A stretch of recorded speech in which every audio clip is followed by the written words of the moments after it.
Halo, assalamualaikum warahmatullahi wabarakatuh. Back to my channel Kang Roy Official. Salam edukasi, salam sobat ternak buat para peternak semuanya. Terima kasih buat teman-teman yang sudah klik video kali ini, dan mari kita belajar bersama tentang bagaimana caranya agar indukan entok itu bisa bertelur banyak dan pastinya bisa fertil semua. Sebelum kita lanjut ya teman-teman, mari kita kenali terlebih dahulu bagaimana ciri-ciri indukan entok yang akan proses bertelur. Salah satu ciri-ciri indukan entok yang akan bertelur yaitu di mana indukan entok tersebut itu mengasingkan diri atau menyendiri dari teman-temannya. Hal tersebut dilakukan oleh indukan entok karena indukan entok itu tidak suka keramaian ketika waktu proses bertelur. Jadi teman-teman itu bisa membuat petarangan, mendesain petarangan sebaik-baiknya agar indukan entok itu bisa nyaman dan pastinya indukan entok bisa lancar ketika waktu proses bertelur.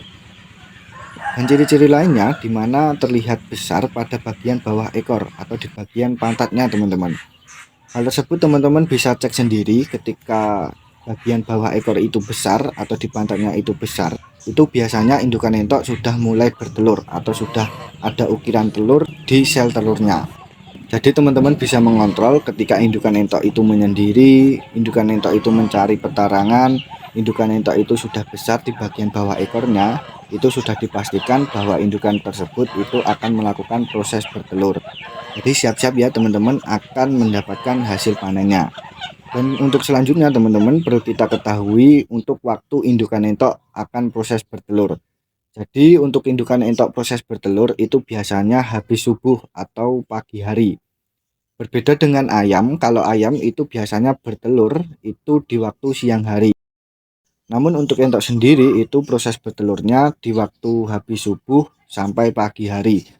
Jadi berbeda sekali dengan ayam ya teman-teman. Untuk entok sendiri ini ketika proses bertelur itu inginnya itu tenang, inginnya itu suasananya nyaman dan pastinya tidak terganggu dengan hal-hal yang membuatnya stres.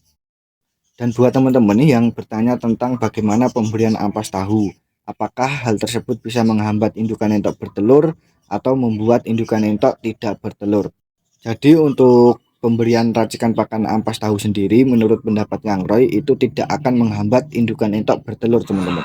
Karena untuk ampas tahu sendiri itu teksturnya lunak, mudah dicerna oleh indukan entok dan pastinya itu masih banyak kadar nutrisi proteinnya. Jadi buat teman-teman semua, kalau setuju dengan pendapat Kang Roy itu bisa diterapkan teman-teman. Karena untuk ampas tahu sendiri itu menurut Kang Roy bagus untuk pemberian racikan pakan indukan entok. Karena dimana untuk ampas tahu sendiri itu proteinnya masih tinggi teman-teman. Dan buat teman-teman yang menginginkan indukannya itu bisa bertelur banyak, usahakan untuk racikan pakannya itu harus seimbang. Dimana berikan hijau-hijauan untuk racikan pakan indukan entok. Hal tersebut akan membantu membuat indukan entok cepat bertelur dan pasti bisa membuat telur entok itu bisa banyak. Karena untuk hijau-hijauan sendiri itu sangat dibutuhkan oleh entok. Selain memberikan kesehatan, untuk pemberian hijau-hijauan sendiri itu bisa membantu indukan entok mempercepat bagaimana masa produksinya. Dan untuk selanjutnya yaitu jika teman-teman menginginkan indukan entok itu bisa bertelur banyak, biasanya para peternak itu memberikan tambahan jagung pada racikan pakannya. Pemberian jagung pada indukan entok itu akan membuat indukan entok cepat bertelur. Dan biasanya jagung sendiri itu bisa membuat telur entok itu bisa besar-besar teman-teman. Jadi sangat bagus sekali untuk pemberian jagung ini. Dan untuk teman-teman mungkin ada juga yang bertanya untuk pemberian jagungnya itu menggunakan jagung giling atau jagung yang masih utuh. Kalau saran Kang Roy sendiri itu teman-teman bisa menggunakan jagung giling agar memudahkan proses pencernaan dalam tubuh entok. Jadi teman-teman bisa menggunakan jagung giling buat tambahan pakan entoknya. Selain itu teman-teman juga bisa memberikan sentrat petelur. Selain pemberian jagung giling pada ransum pakan indukan entok agar cepat bertelur, teman-teman juga bisa memberikan konsentrat petelur, yang dimana biasanya itu menggunakan konsentrat bebek 144 atau konsentrat ayam petelur. Dan mungkin jika teman-teman itu ada juga yang masih bertanya, konsentrat bebek 144 sama konsentrat ayam petelur itu bagus yang mana? Kalau menurut Kang Roy sendiri dan hasil observasi wawancara bersama teman-teman yang lainnya, yang dimana untuk konsentrat petelur sendiri itu bagus yang konsentrat bebek 144.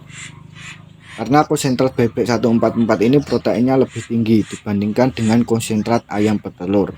Karena untuk indukan entok sendiri itu hampir sama dengan bebek ya teman-teman. Jadi untuk pemberian konsentrat ini, jika teman-teman ada yang tanya bagus yang mana, kalau menurut Kang Roy itu bagus yang konsentrat bebek 144. Karena dilihat dari harganya saja juga sudah kelihatan teman-teman. Untuk harga konsentrat bebek 144 itu harganya lebih mahal dibandingkan dengan konsentrat ayam petelur. Kalau tidak salah untuk konsentrat bebek petelur yang dimana itu proteinnya kurang lebih 37%, dan untuk konsentrat ayam petelur itu di angka 20%-an teman-teman. Jadi untuk ternak entok sistem pembibitan, Kang Roy lebih menyarankan itu menggunakan konsentrat bebek 144 agar kualitasnya lebih bagus teman-teman. Dan untuk selanjutnya yaitu dimana jangan terlalu banyak betina teman-teman. Jadi ini juga sangat berpengaruh sekali untuk tingkat kefertilan telurnya ataupun tingkat untuk indukan entok itu cepat bertelur. Ketika perbandingan betina dan jantan teman-teman itu tidak seimbang, itu akan mempersulit teman-teman semua untuk menghasilkan hasil panen DOE. Karena dimana untuk pejantan tersebut akan terlalu banyak birahi dengan indukan-indukan lainnya. Jadi tidak fokus dengan indukan yang akan proses bertelur, otomatis membuat indukan entok itu juga lama bertelur. Untuk perbandingan indukan ini sangat-sangat penting sekali teman-teman. Karena dimana jika teman-teman itu terlalu banyak indukan entok, otomatis hasil sperma dari pejantan tersebut itu tidak maksimal. Dan perbandingan pejantan dan betina ini menurut Kang Roy yaitu dimana minimal 1:3 atau 1:6. Satu pejantan untuk 3 indukan atau satu pejantan untuk 6 indukan. Jadi jangan terlalu banyak agar proses indukan entok cepat bertelur dan menghasilkan telur banyak, dan pastinya untuk telur entok kualitasnya itu bisa bagus, telurnya bisa banyak yang fertil agar membuat para peternak itu bisa maksimal dalam hasil panennya. Dan untuk selanjutnya teman-teman, untuk telur entok itu harus dibuahi pejantan agar telur entok itu bisa fertil. Jika telur entok itu tidak dibuahi pejantan, otomatis telurnya tidak fertil. Dan mungkin teman-teman itu juga ada yang bertanya, untuk entok sendiri ketika kita memberikan pakan yang bagus, apakah entok tersebut bisa bertelur? Jawaban Kang Roy itu bisa. Karena Kang Roy sendiri sudah berpengalaman untuk hal ini. Dulu Kang Roy sudah pernah coba ya teman-teman.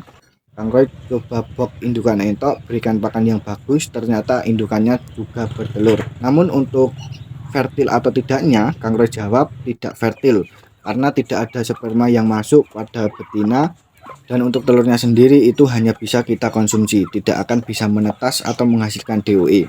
Jadi untuk teman-teman agar telurnya itu bisa fertil, pastikan untuk si pejantan itu bisa membuahi betina secara maksimal.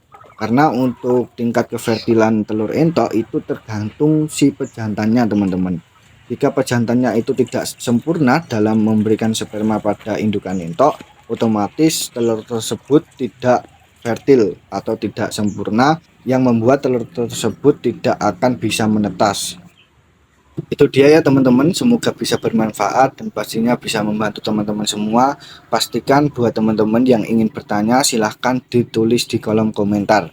Kang Roy tidak akan menutup komentar, dan yang pasti Kang Roy selalu menginginkan buat teman-teman itu selalu bertanya di kolom komentar agar kita itu bisa berinteraksi secara maksimal, dan pastinya kita bisa belajar bersama tentang dunia bisnis, dunia peternakan. Terima kasih, salam edukasi, salam inspirasi buat para peternak semuanya. Jangan lupa like, komen, dan share sebanyak-banyaknya agar bisa memberikan kemanfaatan kepada peternak lainnya. Terima kasih, salam edukasi, salam inspirasi. Wassalamualaikum warahmatullahi wabarakatuh.